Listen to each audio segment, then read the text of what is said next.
ఇచ్చిన మాటని తప్పే ప్రసక్తే ఉండదు. ఆ మాట నిలబెట్టుకోవడానికి నేను ఎంత దూరమైనా వెళ్తాను, ఎంతవరకైనా వెళ్తాను.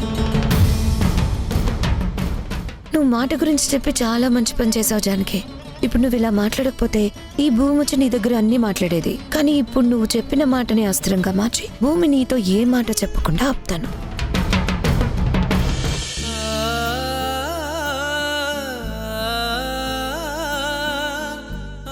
విన్నావుగా భూమి, వెళ్ళు, నువ్వు చెప్పాలనుకున్నది చెప్పు.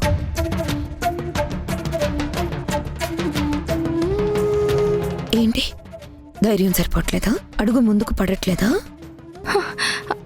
అది కాదు. రా నువ్వు.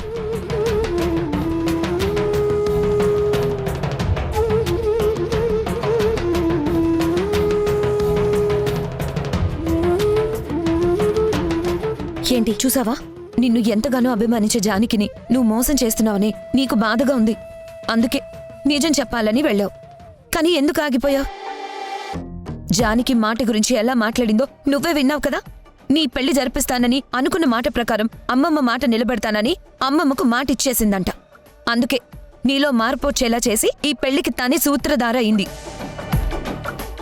అలాంటి జానకి ఈ పెళ్లి ఆపుతుందని నువ్వెలా అనుకుంటున్నావు? నువ్వు నా అక్కవి, అమాయకురాలివి, మంచిదానివి.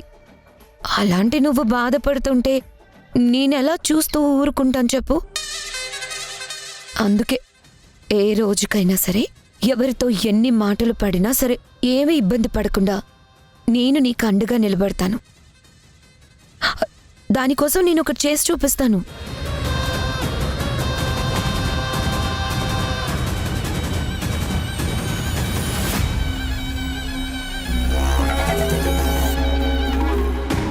ప్రియమైన అమ్మమ్మకి, పెద్దమ్మకి, పెద్దనాన్నకి నమస్కరించి రాయునది ఏమనగా, అమ్మమ్మ అమ్మలేని నాకు అమ్మయ్యే పెంచావు. పెద్దమ్మ అమ్మగా మారి నాకెంతో ధైర్యాన్నిచ్చావు. నేను పుట్టినప్పుడు మా అమ్మకిచ్చిన మాట ప్రకారం నన్ను బావకిచ్చి పెళ్లి చేయాలని మీరందరూ నిర్ణయించుకున్నారు.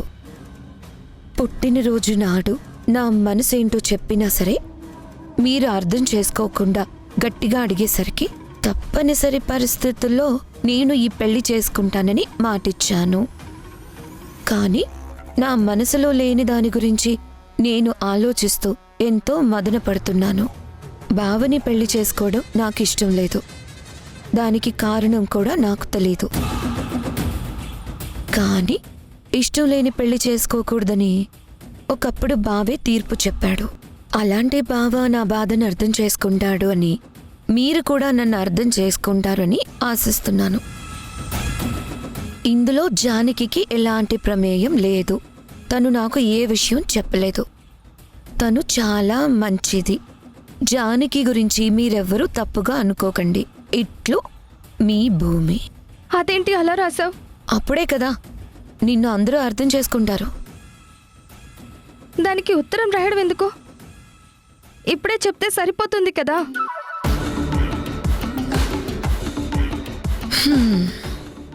నీకు ఒక కథ చెప్తాను భూమి. అందరికీ తెలిసిందే, కానీ ఇప్పుడు నీకు అర్థం అవుతుందని నేను చెప్తున్నాను. ఒక పిల్లాడు పరీక్షకు ముందే నాకు చదువు రాదు, నేను పరీక్ష రాస్తే ఫెయిల్ అయిపోతాను అని చెప్తే ఇంట్లో అందరూ వాణ్ణి తిట్టి, ఇన్నాళ్ళు నిన్ను చదివించి తప్పు చేశావు అని ఒళ్ళంతా వాతలు పెట్టి మరీ పరీక్షలకు పంపిస్తారు. అదే పిల్లాడు పరీక్షలో ఫెయిల్ అయిన రోజు బాధతో వెళ్ళి నూతిలో దూకుతాను అని నూతి గట్టు మీద నిలబెడితే అప్పుడు వాణ్ణి బ్రతికించుకోవాలన్న ఆశతో జీవితంలో ఒక్కొక్కసారి తప్పుతూ ఉంటాము, దానికోసమే జీవితాన్ని వదులుకుంటావా అని అందరూ వాణ్ణి ఓదార్చి వాడికి ఇష్టమైనవన్నీ ఇస్తారు. ఇక్కడ రెండిట్లోనూ వాడికి చదువు ఇష్టం లేదు. కానీ చెప్పే సందర్భం వచ్చినప్పుడు తెలివిగా చెప్పాలి. ఇప్పుడు నీ జీవితం కూడా ఒక పరీక్ష లాంటిదే భూమి. నువ్వు కూడా తెలివిగా ప్రవర్తించాలి. ఇప్పుడు చెప్తే అనర్థం అవుతుంది, కానీ పెళ్ళి ఆగిపోయిన తర్వాత చెప్తే తెలివితేటలవుతాయి. అర్థమైందా? అప్పుడు నీ వైపు ఆలోచిస్తారు భూమి అని నేను ఆలోచిస్తున్నాను. నీ జీవితంలో చేయాలనుకున్నది కూడా అదే. నువ్వు చెడ్డదానిగా ఎప్పుడూ మిగలకూడదు. నిన్ను ఇంతలా మార్చిన జానకికి ఒక్క మాట కూడా రాకూడదు. అదే నా తపన. ఇది నీకు అర్థమైతే ఈ పేపర్ మీద సంతకం పెట్టు.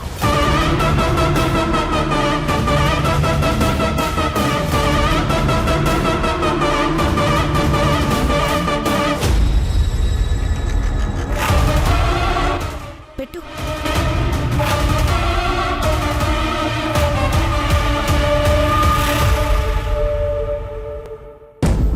సంతకం పెట్టావుగా? ఇంక ఏమీ మాట్లాడకుండా ప్రశాంతంగా జానకితో ఎప్పట్లాగే ఉండు. జరగాల్సింది నేను చూసుకుంటా.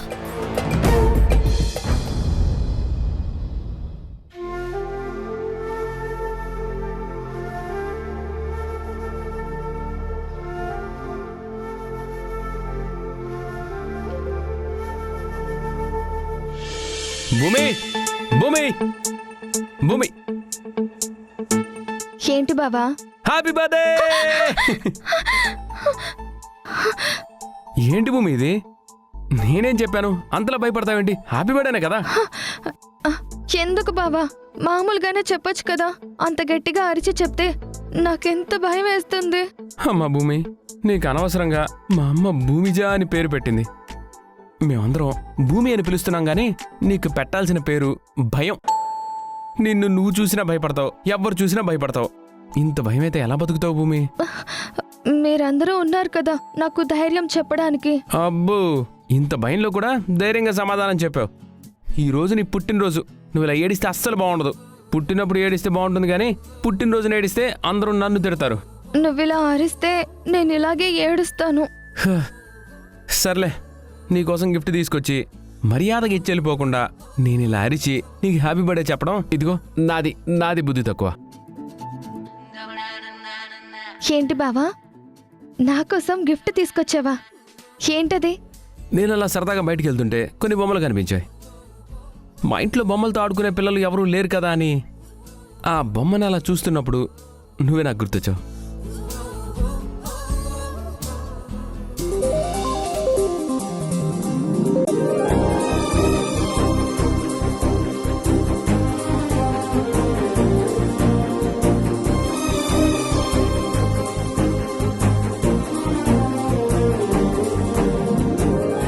అన్నిట్లోకి ఇది అందంగా కనిపించింది, అందుకే నీకోసం తీసుకొచ్చాను.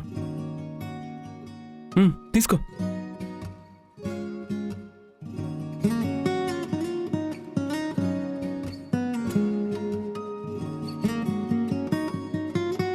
ఓపెన్ చేయి.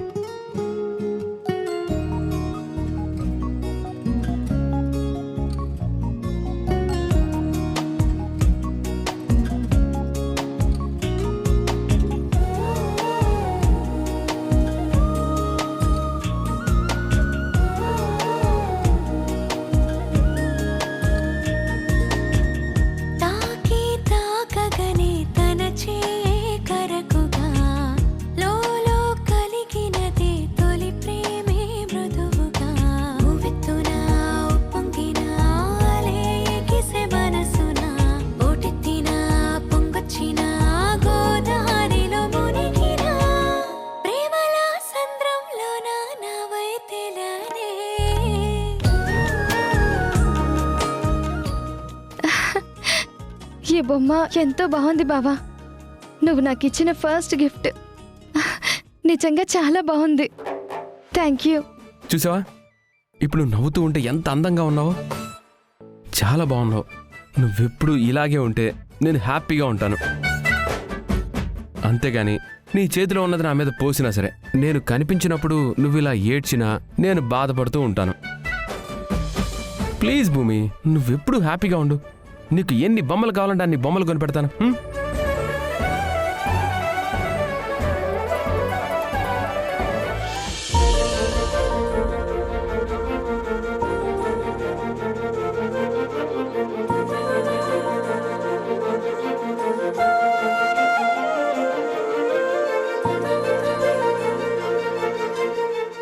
భూమి, ఏంటిది? ఈరోజు నీ పెళ్లి పనులు మొదలవుతున్నాయి. మన ఇంటి ముందు పసుపు దంచే కార్యక్రమానికి పందిరాట వేయడానికి కూడా ఏర్పాట్లు జరుగుతున్నాయి. మరి నువ్వేంటి ఇక్కడ ఈ బొమ్మ పట్టుకుని కూర్చున్నావు?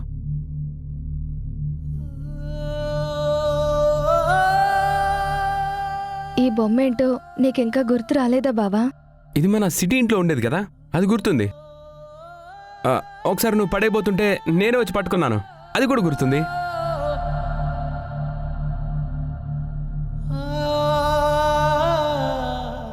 కానీ ఇప్పుడు ఈ బొమ్మ గురించి నాకెందుకు చెప్తున్నావు? ఓ, దీనికి కూడా మన బొబ్బులి వంశంలాగా చరిత్ర ఉందా ఏంటి? దీని గురించి ఆలోచిస్తే ఎంతో ఉంటుంది బావా. ఇందులో ఆలోచించడానికి ఏముంది? ఇదేమైనా మన పూర్వీకులు కట్టిన తాజ్మహల్ లాంటి రూపమైన కట్టడమా? తరాలు గడిచినా కూడా టూరిస్టులు వచ్చి చూడడానికి. భూమి, అయినా నువ్వు ఇప్పుడు ఆలోచించాల్సింది ఈ బొమ్మ గురించి కాదు, నీ పెళ్లి గురించి. ఏంటి అలా చూస్తున్నావు? ఓ పక్క నీ పెళ్లి గురించి అందరూ హ్యాపీగా ఉంటే నువ్వు మాత్రం డల్గా ఉన్నావు. ఇదిగా నా అత్తయ్య చూసిందనుకో, ఈ ఇంట్లో భూకంపం వస్తుంది. తొలకరి జల్లులు ప్రారంభం అయ్యాక తొలి తుఫాను మన ఇంట్లోనే మొదలవుతుంది. అదేంటి బావా అలా మాట్లాడుతున్నావు? నువ్వు వెళ్ళి త్వరగా రెడీయో, లేదంటే అనవసరంగా తిట్లు తింటావు.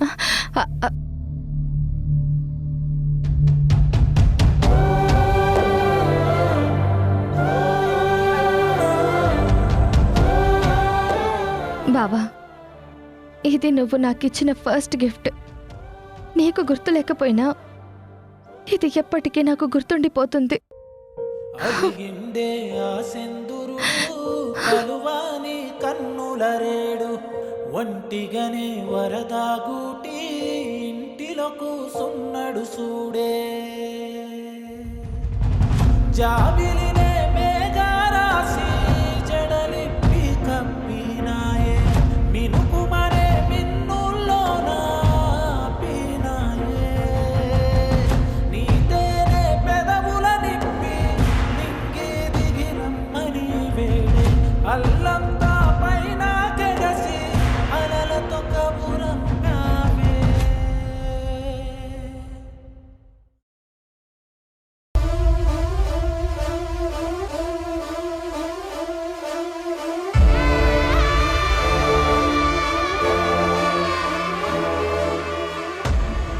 అదేంటండి, చెల్లెలి కార్యక్రమాలు అక్కడింట్లో జరుగుతూ ఉంటే ఇక్కడికి రమ్మన్నారేంటి?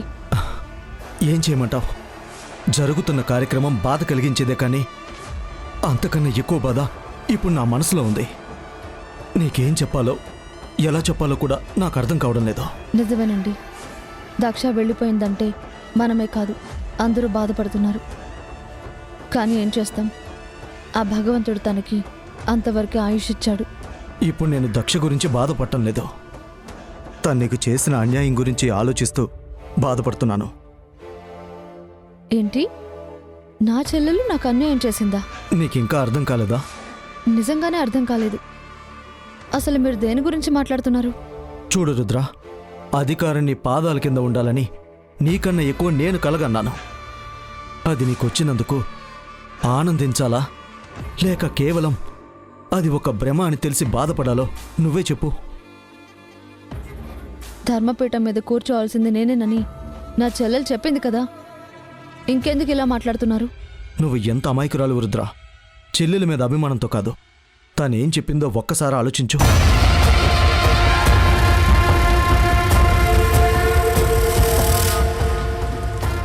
ధర్మపీఠం మీద ఉన్న వాళ్ళకి ఆ పీఠాన్ని అప్పగించే అధికారం ఉంది. ఇప్పుడు నేను నీకు ఆ ధర్మపీఠాన్ని అప్పగిస్తున్నాను. భార్గవ్కి పెళ్లి చేసి ఆ రోజు ఆ బాధ్యతలు వాడికి అప్పగించే వరకు ఏంటిదే కాదు, ధర్మపీఠాన్ని కూడా నువ్వే చూసుకోవాలక్కా. నువ్వు ధర్మకర్తవు కాదు, కేవలం ఆ ధర్మపీఠానికి కాపలా కాసే పాలేరువని నీకే అర్థమవుతుంది. ఏం మాట్లాడుతున్నారు? నిజమే రుద్ర, నీ చెల్లెలు నీకు అధికారం ఇస్తూ ఏం చెప్పింది? భార్గవ్ పెద్దవాడయ్యాక ధర్మపీఠాన్ని అప్పగించమని చెప్పింది కదా. అవును. తర్వాత తన కూతురు ఈ ఇంటికి పెద్ద కోడలు కావాలని మీ అమ్మ దగ్గర మాట తీసుకుంది. పెద్దావిడ కూడా తన కూతురికి నా కంఠంలో ప్రాణం ఉండగా నీకిచ్చిన మాట నిలబెట్టుకుంటాను అని చివరి మాటిచ్చింది. ఆ మాటను ఆవిడ వెనక్కి తీసుకోదు. నాకు తెలిసిన విషయమే కదా మళ్ళీ అదెందుకు చెప్తున్నారు? అందులో నువ్వు తెలుసుకోవాల్సిన విషయం ఒకటి ఉంది. అదే ఆలోచించమని చెప్తున్నాను. అదే ఏంటి అని అడుగుతుంటే ఏదేదో ఎందుకు చెప్తున్నారు? ఇంకా నీకు అర్థం కాలేదా? నీ చెల్లెల కూతురు పెరిగి పెద్దదయ్యే వరకు, భార్గవ్కి భార్య అయ్యే వరకు కేవలం ఆ ధర్మపీఠానికి నువ్వొక కాపలాదారిగా మాత్రమే ఉంటావు. వాళ్ళ పెళ్లి జరిగిన మరుక్షణం ఆ పదవి నుంచి నువ్వు దిగిపోవాలి. ఈ 32 గ్రామాల ప్రజల్లో నువ్వు కూడా ఒకదానివే అవుతావు. అది నీకు అర్థం కావడం లేదా? అలా ఎప్పటికీ జరగదు. ఇంకా అది పసిపిల్ల. ఎన్నో ఏళ్ల తర్వాత జరిగే దాని గురించి ఇప్పుడెందుకు ఆలోచిస్తున్నారు? చరిత్ర ఎప్పుడూ నిజమే చెప్తుంది. అందులో ఎప్పటికీ అబద్ధం ఉండదు. అధికారాన్ని కోల్పోయినా ఎన్నో రాజవంశాల కథలు విను, నీకే అర్థమవుతుంది. మనింట్లో జరుగుతున్నది కూడా అదే. తన ఊపిరి పోతుంది కాబట్టి నీ చెల్లెలు నీకు అధికారాన్ని ఇచ్చినట్టుగా చెప్పింది. కానీ తన కూతురికి ఎప్పటికీ శాశ్వతంగా ఆ గౌరవం దక్కేలా పునాది వేసి వెళ్ళిపోయింది. అంటే ఈ పెళ్లి జరిగేంత వరకు నేను కేవలం కాపలాదారినా? నేను నీలా అమాయకుని కాదు. నా భార్యకి గౌరవ మర్యాదలు దక్కాలని కోరుకునేవాణ్ణి. ఆ స్థానంలో నువ్వు కేవలం కాపలాదారని తెలిసినప్పుడు బాధ అనిపించింది రుద్ర.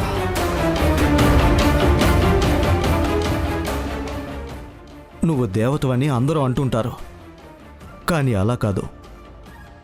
దక్ష ముందు నువ్వు చాలా అమాయకురాలివి. నిజమైన తెలివితేటలు దక్షవి. తన మాటని శాసనంగా మార్చుకుంది. తన రక్తానికి అధికారాన్ని కట్టబెట్టేలాగా మాట తీసుకుంది. నిజమేనండి. చెల్లెలు పోయిన బాధలో నేను అంతగా ఆలోచించలేదు. కానీ ఇప్పుడు నేను మీకు మాటిస్తున్నాను, ఆ అధికారం ఎప్పటికీ నాదే. ఇక దీన్ని వదులుకోను. ఎలా? దక్ష కూతురి ఇంటి కోడలవుతుందని మీ అమ్మ మాటిచ్చింది. జరగబోయే భవిష్యత్తుని నువ్వెలా మారుస్తావు? ఇలా జరుగుతుందని ఎవరైనా ఊహిస్తామా?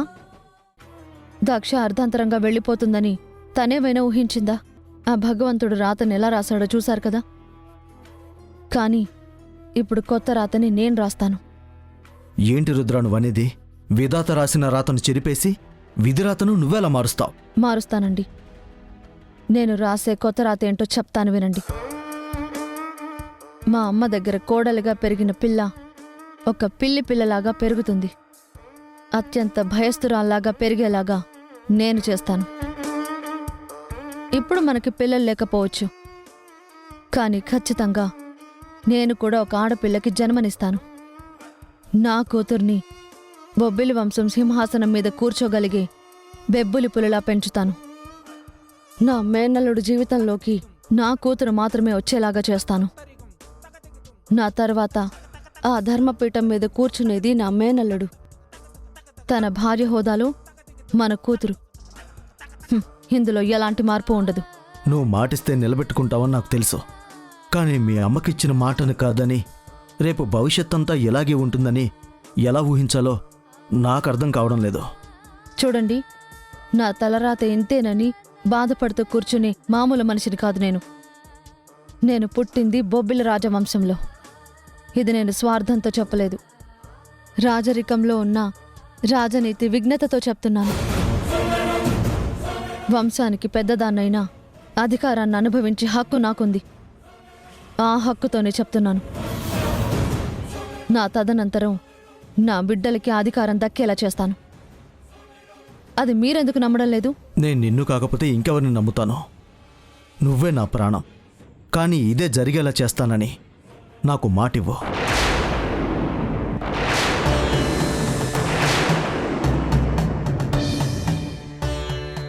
మాటివ్వమని అడుగుతున్నారు అంటే ఇప్పుడు నేను చెప్తున్న మాటల మీద నమ్మకం లేదా? నమ్మకం లేక కాదు, కన్నవాళ్ల మీద నీకున్న మమకారమేంటో నాకు బాగా తెలుసు. నీ వాళ్ల కోసం నువ్వు ఏదైనా వదులుకుంటావని నా నమ్మకం. కానీ నా భార్య పిల్లలు ఎప్పటికీ గౌరవ మర్యాదలతో బతకాలని నేను కోరుకోవటం నా స్వార్థం కాదు, నా బాధ్యత అనుకుంటాను. అది ఎప్పటికీ నీకు గుర్తుండాలి అంటే నువ్వు నాకు మాట ఇవ్వాలి.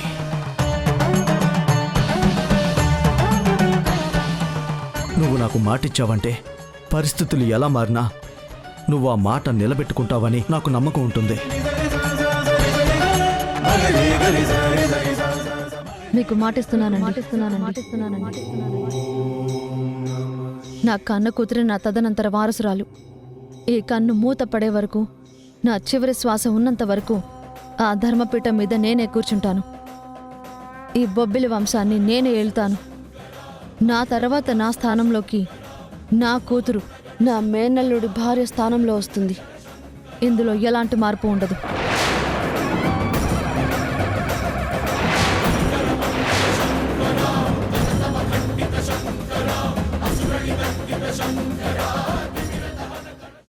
జానకి మీ ఇంటికి వస్తున్న సంగతి, మీ తండ్రి కూతుల్ని కలిపిన సంగతి ఇప్పటి వరకు ఆ ఇంట్లో ఎవరికీ తెలీదు.